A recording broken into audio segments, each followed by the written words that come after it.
निर्भीड निष्पक्ष वृत्तांकनाचा बुलंद आवाज राजसत्ता न्यूज। इंडिया बुल्स आणि MIDC मध्ये आता न्यायिक लढाई सुरू झालेली आहे। ही जागा देखील तातडीने ताब्यात घेणं गरजेचं आहे। तो अनेक शेतकऱ्यांना अजून जे डेव्हलप्ड प्लॉट देण्याचं आपण कमिटमेंट केली होती ती पूर्ण केलेली नाही। ते पॉवर परचेस अग्रीमेंट कधीपर्यंत होणार। काही लोकांना नोकरी देण्याचा पण शब्द आहे। आता त्यांचे वय सुद्धा 50 55 60 झालेत। तर यासाठी उद्योग विभाग आणि ऊर्जा विभाग मिळून त्यांच्यासाठी काही करणार का? नाशिक जिल्ह्यातल्या सिन्नर तालुक्यामध्ये इंडिया बुल्स नावाच्या कंपनीला 2500 एकर जागा ही MIDC ने अधिग्रहण करून दिली आणि त्या जागेपैकी 1000 एकर जागेमध्ये इंडिया बुल्स कंपनीने औष्णिक ऊर्जा प्रकल्प तयार केला होता, जो अवसानात गेला, जो बंद पडला।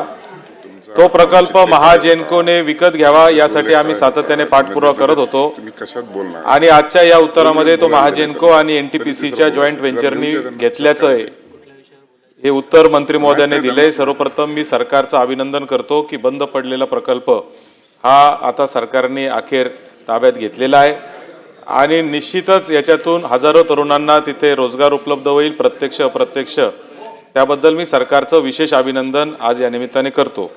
या उत्तरामधून मला एक 2-3 प्रश्न मंत्री महोदय आपल्याला विचारायचे आहेत की याचा फार मोठा संघर्ष झालेला आहे, परंतु याच्यात उत्तर देताना आपण असं सांगितलंय की या आता प्रकल्प जो आहे तो 24/2/2026 ला आपण यशस्वीरित्या अधिग्रहण केलेला आहे। त्यानंतर लागणाऱ्या तांत्रिक कामाचा आढावा, प्रकल्प पुनर्जीवित करण्यासाठी कराव्या लागणाऱ्या तांत्रिक कामाचा आढावा इत्यादी कार्यवाही सुरू केलेली आहे। पाण्याची पूर्तता असेल, रेल्वेचं काम असेल, या सगळ्याची आपण पूर्तता सुरू केलेली आहे। हे काम कधीपर्यंत पूर्ण करणार आणि प्रत्यक्षात त्या ज्या 2 जे टर्बाईन आपण चालू करणार असं आपण इथे लिहिलेलं आहे आणि 3 जे आहे ते नंतर करणार आहात, तर या 2 ज्या आहेत त्या प्रत्यक्ष वीज निर्मिती कधीपर्यंत करणार तिची तारीख ही आम्हाला पाहिजे। दुसरा प्रश्न असा आहे की या प्रकरणामध्ये इथं उद्योग मंत्री देखील बसलेले आहेत। मंत्री महोदय, जी 1000 एकर जमीन औष्णिक उद्योग प्रकल्पाला दिलेली आहे त्यातली जी 1500 एकर जी राहिलेली आहे, ज्याच्यामध्ये इंडिया बुल्स आणि MIDC मध्ये आता न्यायिक लढाई सुरू झालेली आहे, ही जागा देखील तातडीने ताब्यात घेणं गरजेचं आहे। कारण अनेक शेतकऱ्यांनी 2007 सालापासून इथं जमिनी दिलेल्या आहेत। आज आपला प्रकल्प तयार होईल, परंतु अनेक शेतकऱ्यांना अजून जे डेव्हलप्ड प्लॉट देण्याचं आपण कमिटमेंट केली होती ती पूर्ण केलेली नाही। तर यासाठी उद्योग विभाग आणि ऊर्जा विभाग मिळून काही ठोस असं जे शेतकरी आहेत भूमी अधिग्रहण झालेले त्यांच्यासाठी काही करणार का, हा दुसरा प्रश्न। आणि तिसरा प्रश्न जो आहे, यामध्ये ज्यावेळेस आम्ही सगळ्या अधिकाऱ्यांशी चर्चा करत होतो त्यावेळेस असं सांगण्यात आलं, महाजेनको घेण्यामध्ये फार काही उत्सुक नव्हती, परंतु सगळ्या लोकांच्या आग्रहास्तव आणि आपल्या धोरणातून आपण ते घेतलं। ते घ्यायला उत्सुक यासाठी नव्हते कारण ही निर्माण होणारी जी वीज आहे ही महावितरणला घेणं गरजेचं आहे आणि त्यासाठी PPA पॉवर परचेस ॲग्रीमेंट होणं गरजेचं आहे। महावितरण ते पॉवर परचेस ॲग्रीमेंट करत नाही, त्यामुळं महाजेनको ही घ्यायला अनुत्साही होतं। आता हा PPA जो आहे तो पाठपुरावा करण्यात येत असून तदनंतर इंधन पुरवठा करार करण्यात येईल व त्याच्यानंतर हे चालू होईल, अशा पद्धतीचं उत्तर आपण दिलेलं आहे। म्हणून माझे आपल्याला 3 परत एकदा सांगतो स्पेसिफिक प्रश्न आहेत।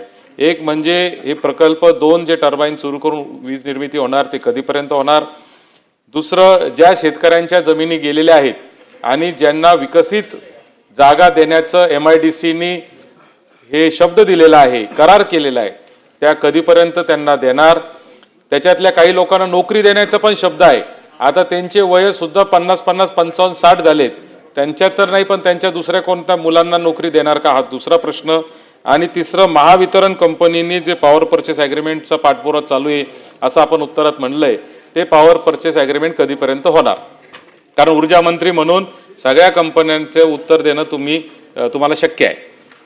सभापती महोदय, सन्मान्य सदस्यांनी जी लक्षवेधी या ठिकाणी मांडलेली आहे आणि त्यांनी अभिनंदन सुद्धा केलं सरकारचं आणि खास करून मी या ठिकाणी मुख्यमंत्री महोदयाचं अभिनंदन करते की आपल्या राज्यामध्ये वाढत्या उद्योगधंदे आणि वाढत्या विजेची मागणी लक्षात घेता आता कालच आपल्या राज्यामध्ये जो डिमांड ऑफ ॲट नाईट असते की जेवढी ऊर्जा ची मागणी राज्यात होते ती हायेस्ट आत्तापर्यंतची म्हणजे 30,500 मेगावॅट एवढी होती आणि आपल्या महाजेनकोनी काल हायेस्ट आत्तापर्यंतची निर्मिती झालेली ती म्हणजे 11,450 मेगावॅट एवढी झालेली. आणि ह्या सिन्नर प्लांटसुद्धा आपल्या राज्यातील पूर्ण ग्रीड स्टॅबिलिटीसाठी आणि वाढत्या ऊर्जेच्या मागणीसाठी अत्यंत महत्त्वाचा होता. म्हणून हा प्लांट आपण या ठिकाणी भागीदारीमध्ये घेतलेला आहे. आणि पहिला प्रश्न आपला जो होता की कधीपर्यंत हे पूर्ण होणार, तर 6 ते 8 महिन्यामध्ये हा प्रकल्पामध्ये वीज निर्मिती चालू होईल. दुसरा आपला प्रश्न होता की ज्या शेतकऱ्यांच्या जमीन अधिग्रहण केलेल्या आहेत त्यांच्या बाबतीत, तर 2013-14 मध्येच अधिग्रहणाची प्रक्रिया पूर्ण झालेली आहे, जमिनीचे आवड झालेले आहेत. आणि तरीसुद्धा आणखीन काही शेतकऱ्यांच्या मागणी आहे, पण जिल्हाधिकारी आणि त्यांच्या बैठका चालू आहेत आणि त्यांच्यासोबत शेतकऱ्यांना विचारात घेऊन त्यांच्या मागणीप्रमाणे त्या ठिकाणी मार्ग काढण्यात येईल. आणि नेहमीच आपले महोदयांचं म्हणणं असतं की शेतकऱ्यांना कुठलाही प्रकल्प लादण्यात येणार नाही, तशा पद्धतीने त्याच्यावरती लवकरच तोडगा काढण्यात येईल. आणि तिसरा आपला प्रश्न होता की ह्या परिसरातील शेतकऱ्यांच्या वारसदारांना नोकरी वगैरेची संधी मिळेल का, तर या प्रकल्पातून 1,500 ते 2,000 लोकांना रोजगाराची संधी निर्माण होणार आहे. आणि PPAच्या बद्दल सुद्धा सभापती महोदय या ठिकाणी PPAचे करार महावितरणसोबत करण्यासाठीचा पाठपुरावा चालू आहे. आणि येणाऱ्या खानदेशामध्ये किंवा नाशिक, सिन्नर, संभाजीनगर, मुंबई ह्या परिसरामध्ये आणि ग्रीड स्टॅबिलिटीसाठी हा प्रकल्पाचा महत्त्वाचा असल्यामुळे PPAचा सुद्धा पाठपुरावा लवकरात लवकर करण्यात येईल. मला परत एकदा अभिनंदन करायचे सरकारचं आणि मुख्यमंत्री आणि ऊर्जा मंत्री असलेल्या देवेंद्रजी फडणवीस साहेबांचं.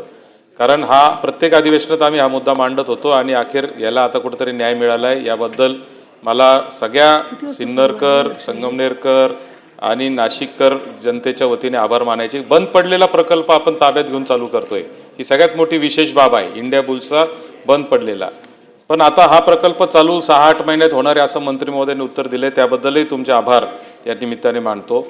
प्रश्न आता असा आहे की एक लहरे जे आहे हे तिथून हाकेच्या अंतरावर एक लहऱ्याचा औष्णिक प्रकल्प देखील आपला राज्य शासनाचा म्हणजे महाजेनकोचा आहे.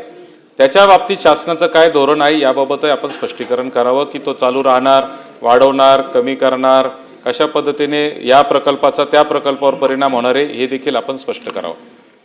सभापती महोदय, केंद्र सरकारच्या निदर्शनानुसार 2030 पर्यंत आपल्याला हा प्रकल्प चालू ठेवायचा आहे.